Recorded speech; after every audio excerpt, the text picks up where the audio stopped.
Welcome to Author Toolset Tuesday with a really fun quote from Mark Twain. Writing is easy. All you gotta do is cross out the wrong words. I wish it was that simple. I really, really do. All you gotta do is cross out the wrong words. Anyways, we're gonna play with this a little bit today because there is some truth to that and I want to get to it. But first, my name is Christopher D'Armani. Welcome. I empower aspiring Christian nonfiction writers to share their trauma to triumph story using a personalized, detailed roadmap to writing success so they can make the impact they know they were born to make in this world. And one of the ways that I help you do that is by making writing easy.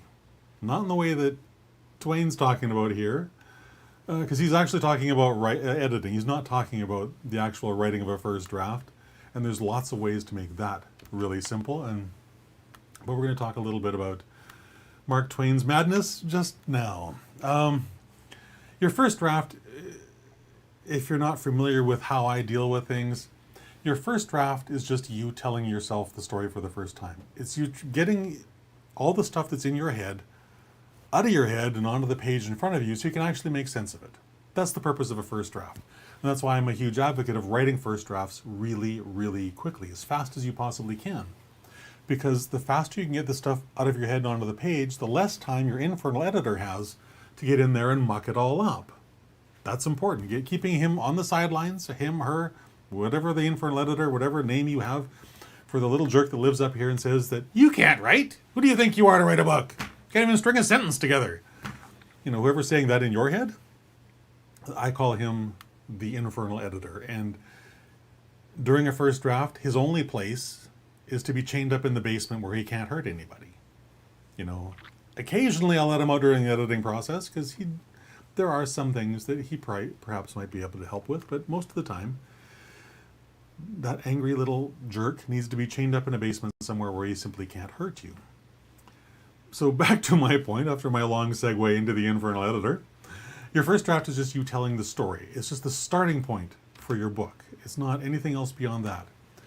Your job isn't to simply fill up that blank page with a bunch of words.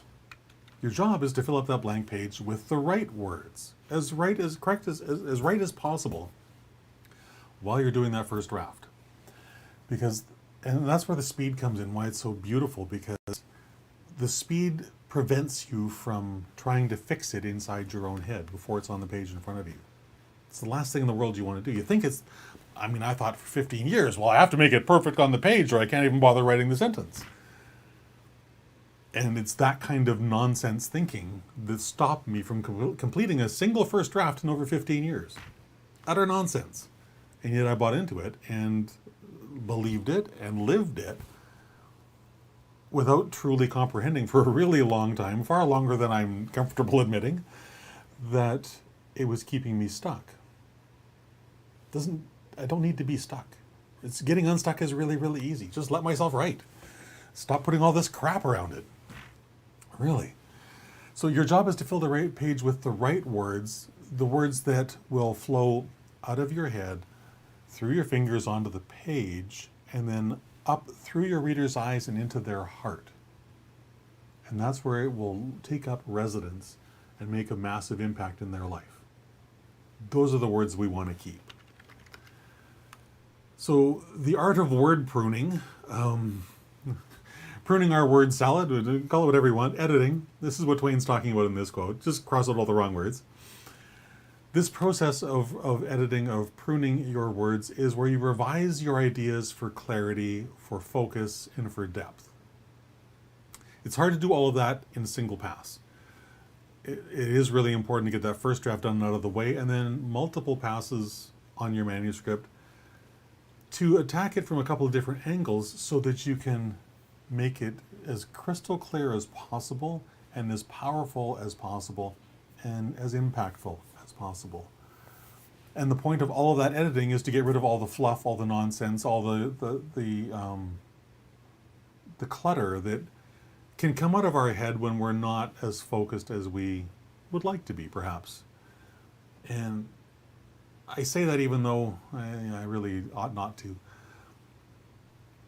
When I'm writing a first draft, I want to be as unfiltered as possible. I want to just let everything flow out. Making a sense of it all, putting it in the right order, that comes later. That's where the editing process comes in. That's where Mark Twain's crossing out all the wrong words comes in. In that first draft, just get the stuff out.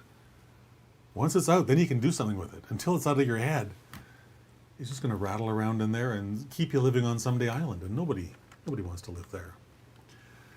So the point of all of this is to get to that place where only the essential stuff that's going to help your reader is left on the page. This clarity of purpose, this clarity of focus. And Jesus explains the value of pruning for personal growth really well in John 15:2. He cuts off every branch in me that bears no fruit, while every branch that does bear fruit, he prunes so that it will bear even more fruit. Be even more fruitful. John 15:2. I love that. The point of cutting stuff out is to make it better. The point of pruning is to make the tree healthier. The point of pruning your words, pruning your book, is to make it stronger, more powerful, more effective, so that it grabs your reader's heart more easily. So like the gardener pruning her garden, prune your manuscript to trim away all that excess stuff, all the unfruitful words, all the unfruitful phrases, so that all the stuff that's good, all the gold, is left on the page, and it has room to grow and thrive inside your reader's heart. And please keep your reader's experience always at the top of your mind as you're doing these rounds of revision. If you're not there yet, don't worry about this. Come back to this video when your first draft is done. But if you're in that place where you're editing, this stuff is really, really important. Keep your reader's experience top of mind, always. If a sentence or a paragraph or a chapter is confusing for you, if it doesn't make crystal clarity sense to you, your reader doesn't stand a chance. They don't stand a chance. It will be a brick wall that they will smash into on their road down, trying to figure out what you're saying. It'll be a roadblock for your readers, and you don't want that. You want the exact opposite of that.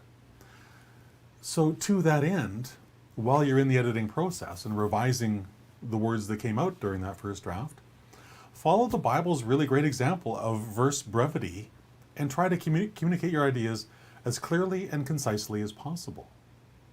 More words doesn't mean it's better. More words actually means it's worse. Stephen King has a great line. Second draft equals first draft minus 10%. Very simple. The point of cutting out words is to hone it so it's tighter, a more cohesive whole. But just make sure that when you're doing all this pruning, that you don't cut out the pieces, you don't cut out the heart of your message. It can happen.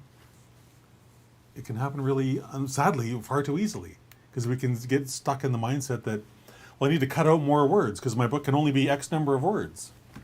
Says who? Your infernal editor? We've already expressed that he doesn't know what the heck he's talking about. Truly doesn't. So with that, I hope you have a fantastic rest of your day, and I'll see you again tomorrow at 3 o'clock. Bye for now.